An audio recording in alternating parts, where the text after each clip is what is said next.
How to reset Mini Cooper radio, step by step. First, soft reset the radio. Turn the car on, start the engine, or switch ignition fully on. The infotainment system just must be powered. Step 2, press and hold the volume or power button. Locate the volume knob, radio power button, or center audio control knob.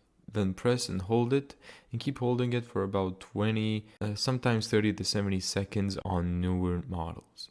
And don't release early. Third, wait for the screen to go black. The screen should shut off, go black, then reboot automatically.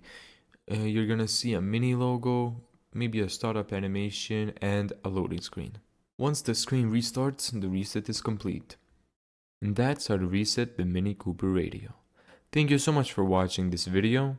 If you found this tutorial helpful, make sure to give it a thumbs up and subscribe. And as always, see you in the next video.